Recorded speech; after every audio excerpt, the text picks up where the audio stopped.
In the past couple of weeks, I spent a whole lot of time exploring Once Human, an epic new horror open-world survival game, filled with terror and action. While it can become a little bit overwhelming if you are new to the game.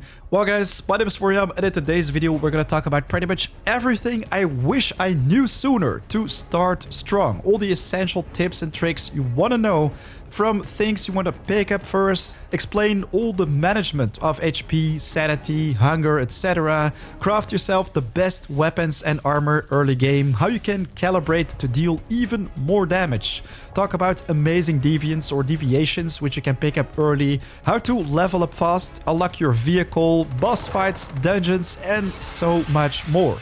Let's get right to it. Once Human is currently in its closed beta stage 3, which means you're gonna need a key to gain access to the game. If you want to get one fast, be sure to check out my links in the description down below, and also wishlist the game on Steam to get ready for the full release. I also have a couple keys to share with you guys, so be sure to say hi in the comments down below and join the Discord if you want to have a nice chance of securing one for yourself. The absolute first thing you're going to be doing in Once Human when you boot up the game is choosing your server. This can be a pretty tough decision if you don't really know what kind of server to go for. In the current beta stage, we have the Minimus PvE or Evolutions Call PvP.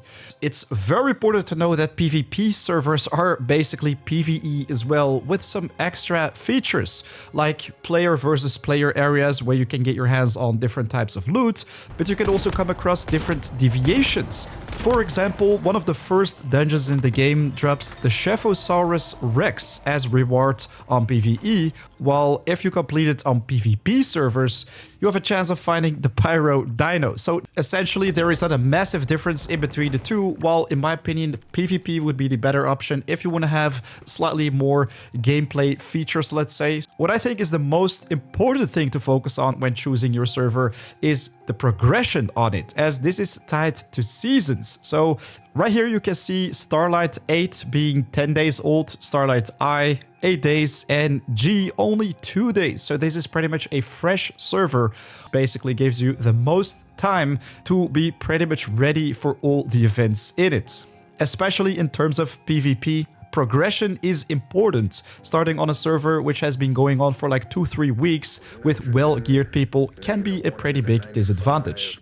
Once you've created your character and played through the entire tutorial, which by the way is indicated at the very end with this little boss fight where you have to deal with some deviants, after you've done that, you will instantly teleport into the massive open world of Once Human. You will slowly glide to the surface with your bird, while the first thing what I recommend you to do right here is open up your map and check out some coordinates, as this is an amazing place where you can already pick up 2 deviations or deviants which can help you during your adventures.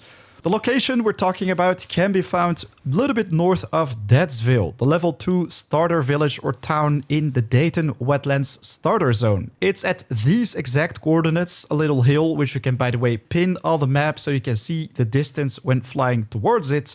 This is where you can pick up both the gingerbread house and the disco ball, which are of random levels by the way. The disco ball was level 3 for me, and unfortunately I wasn't able to secure this, but if you middle mouse click, you can actually place a marker right there as well, so you can always revisit that location and give it another shot later on. Right after you've done that, very important, you also quickly want to pay a visit to Deadsville, the little town itself, as this is where you can pick up a quick travel point, which is going to come in very handy for teleporting to it, as we're going to have to visit it later on. Guys, I can't stress this out enough. Interact with all the teleportation towers you come across, because they make travel in general so much easier. Now you're ready and set to find a suitable location to build your base. For this, I found an amazing location earlier inside the Broken Delta, which is going to be like 1 kilometer walk away from the starter town. I think this is one of the best places to build a base early, as it's filled with all the resources you will need early and mid-game, while it also gives you access to a teleportation tower, dungeons, and so much more. To start building, you're gonna press B or whatever keybind you have set for it, and open up the structures menu, where you will find floors and walls. I like to place my foundations exactly like so, in a 3x3 layout. You can really go with whatever floats your boat design-wise. Well, I like to have a compact yet efficient base with pretty much everything inside, which we're gonna need for both the early and mid-game. Without any skill points distributed, we will only have access to regular floors and walls, while we also want to be able to place windows, roofs, staircases, etc. So hold shift or open up the skill menu. Select the memetics menu, where you can also see the ciphers or skill points available to you. So in crafting, you want to distribute points in wooden supports, wooden roofs, wooden doors and windows, but also the wooden stairs. So you basically have all the essential blueprints for an early base build.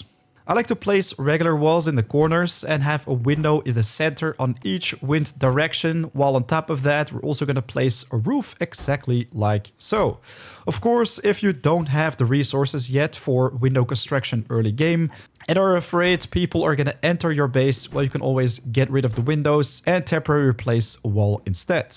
You'll be spending a lot of time farming resources, copper nodes, and chopping down a whole lot of trees. You want to have like 1,000 logs at least. I think in the thousands is even better said, as you're gonna have to make a whole lot of charcoal to basically prepare the ingots, which we're gonna need for crafting in the future. You also want to keep an eye out for the animals. Deer, which you can easily one-shot with only one arrow or shot in the head. Harvest all the pelts you can get, as these are going to be essential for armor crafting. This also brings us to the next topic, the absolute best weapon which you can get your hands on early game. It's very straightforward and easy to get your hands on, as you basically already have it equipped. The crossbow, as this one already comes with a very high base damage, especially if you land headshots all the time with these bolts. And the amazing thing about this weapon is that you can retrieve all the arrows after you've taken down your foes. So you don't have to worry about crafting ammo 24/7. Not only is this satisfying for hunting wildlife in general, but can also be used to quickly clear those points of interest where you will find deviants, deviations, zombies, or whatnot. You can make this weapon a lot more powerful, which we're going to talk about in a second, but let's first continue with a couple tips how you can rate points of interest as efficient as possible. To quickly and easily find treasure, you basically want to spam snap your fingers. So you will send out this wave of energy, which will automatically highlight all the treasure chests. The white outline indicates junk or garbage in the area. Don't underestimate these, as if you disassemble it, you will find a whole lot of things essential for crafting, while the yellow outline indicates either a gear chest, weapon chest, and also supply crates. Same counts for the blue ones, while one with a red beam will indicate a mystical crate or chest, which are the rarest chests in the game. You want to get your hands on these, as they are filled with blueprints. In this little tutorial area, we also have this purple glow in the distance. Search for these at all times, as these basically bring you to a little jumping puzzle, where you will have to walk through these glowing dots in the right sequence, let's say, and the final one will basically reveal a hidden treasure chest. This one, very similar to mystical chests, can also contain some amazing loot. Whew, that's already a whole lot of information. If you enjoy the content so far, it would be amazing if you can take 1 second of your time and hit that like button. And of course, also share your thoughts in the comments down below. Right now, very important, it is time to move on to crafting some armor, as we've been running around practically naked with Our Lady all the time. First, slap down a gear workbench, and then we're gonna head to the armor crafting. Crafting itself is pretty straightforward. All you need to do is click on the crafting material slots, and this will automatically fill in the junk or the resources which you've gathered during your adventure. You also have to pay a small fee for the craft, which is done with the standard currency in the game, which you get by selling items, completing tasks, missions, etc. For our next objective, we also need to craft a weapon. I recommend you to go with either an assault rifle or a submachine gun. These are pretty easy to get your hands on, while of course you're also going to have to craft some bullets at the supplies workbench before you can fire this bad boy. But here we go. Now we are set and ready for the next battle. After you've completed a couple main quests, you will also gain access to the motorcycle vehicle. The first one unlocked in the game, which is going to help big time to explore distant lands, make finding different points of interest or quickly travel from A to B a little bit easier. It's important to know that your vehicle also comes with both HP and fuel, so it's essential to drive carefully. Otherwise, you're gonna break down this thing and it's gonna cost a lot of resources to repair it. It's also possible that all of a sudden your vehicle stops moving, and that basically means you ran out of fuel. So you can just hop off, interact with it, and add some fuel which you find or buy during your adventures. All this will become very clear to you in no time. It's pretty easy to level up fast in Once Human. There are a whole lot of different ways how you can gain experience. While in my opinion, the absolute best, fastest and easiest way to do this, especially early game, is to simply focus on commissions, which you can also start picking up after you've unlocked the vehicle at the first town. You will see this blue gear water drop icon on the map. That basically indicates a town, while you will be able to find plenty more in the world. When you interact with them, you can choose in between different tasks, and each week you can basically choose up to 5 different tasks to complete. After you've completed a total of 5, you will gain a nice amount of experience and also some other currency, while each task on their own already gives an insane amount of both credits to use for any purchases, but also a ton of experience. If you open up the map or menu, check out the tasks menu, as this is where you can track all these little commission tasks, which makes completing them even easier. After killing 19 wildlife, you can see that we're still far away from level 7, while if we take out one more right now, bam, look at that, we instantly go to level 7. So these simple tasks basically give you a full level worth of experience, which I think is amazing to level up fast. Always focus on whenever you have new ones available. For the survival basics, we also have to make servings of boiled water, which can be done by walking up to a water surface and interact with it to gather dirty water. You will get 15 each couple seconds, which makes it very easy to farm this resource.